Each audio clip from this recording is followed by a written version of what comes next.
For too long, Washington flourished, politicians prospered, the establishment protected itself, but not the citizens of our country. Their victories have not been your victories.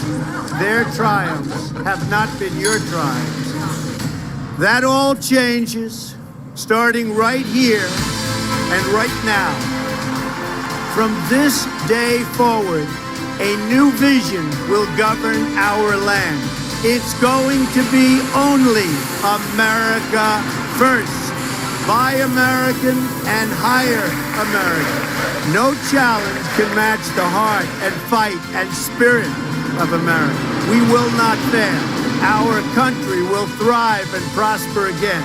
We will reinforce old alliances and form new ones and unite the civilized world against radical Islamic terrorism, which we will eradicate completely from the face of the earth. We will be protected by the great men and women of our military and law enforcement. We will bring back our jobs.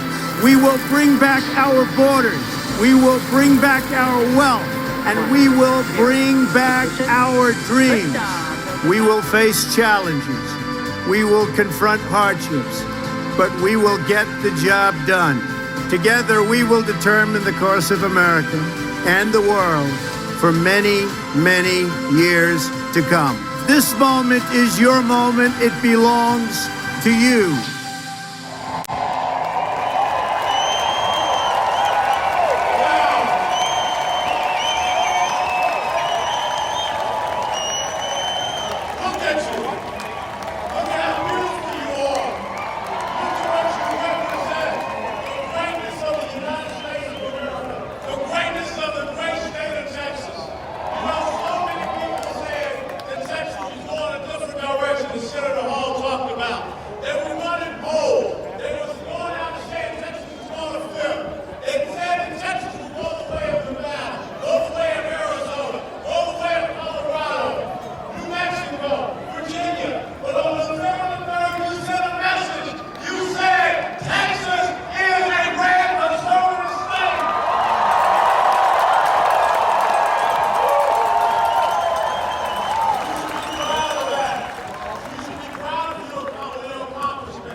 Those flags fly.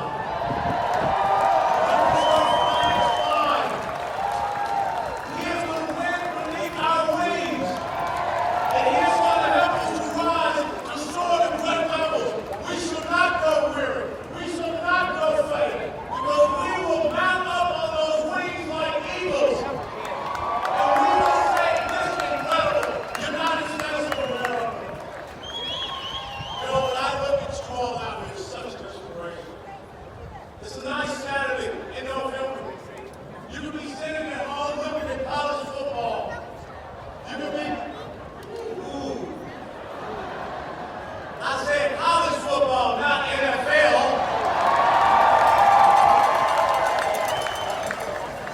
You could be at home. You could be throwing something on the grill. But you have decided to come out and say that I will not sit back and allow anyone to take these great United States of America from me.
Maryland and Baldwin.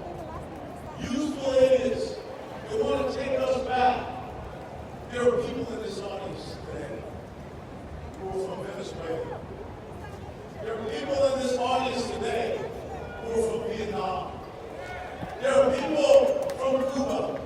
There are people that understand and they know what it means to lose a country. They know what it means to hear this type of rhetoric about wealth redistribution, nationalizing economic production, making everybody equal. Social justice is nothing but forcibly mandated and equality of outcomes. That's not the United States of America. America is about equality of opportunity that allows us all to live our lives. We're not going back, ladies and gentlemen. You are here today to say to the 45th president of these great United States of America, Mr. President, we got your back.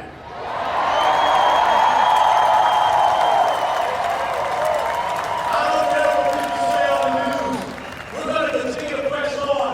And every single day we stand up, we learn more about what is happening. We learn more about Dominion voting systems.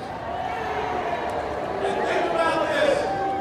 Your state of Texas, last year, 2019, did not allow certification of the Dominion voting system. They told them, you got to get the heck out of Texas. So our question has to be, why did all the other secretaries of state decide to accept the Dominion voting system? When we go back and we read what Eric Holder wrote about on April 14th in his op-ed in Time magazine, where he said, and this is the title, how coronavirus should permanently change elections in the United States of America. And that entire op-ed piece in April of 14 talked about universal mail-in ballots. Ladies and gentlemen, this is not something that happened by coincidence. And we need your voices to be heard. We need you to call our representatives in the State House, in the State Senate, in the United States House, in the United States Senate, and say, stop running away like Peter. When they ask him about, do you know this man Jesus? You better come out and start talking about, we support our president.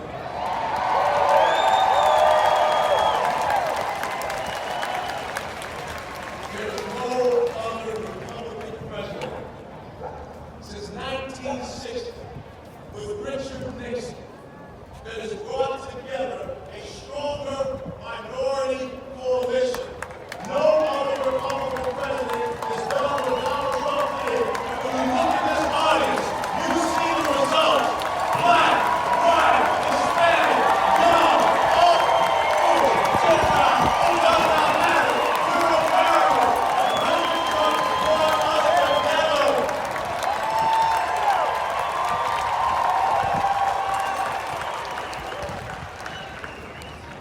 We're going to fight. We're in a battle. And right now, since we're in a battle, we need an army. And debating about joining the Army or joining the Marine Corps, joining the Air Force, joining the Navy, joining the Coast Guard, there's something that binds us all together. It's an oath that we take. So if you're going to be in our army, you don't have to wear a uniform and fight for America. But you just have to say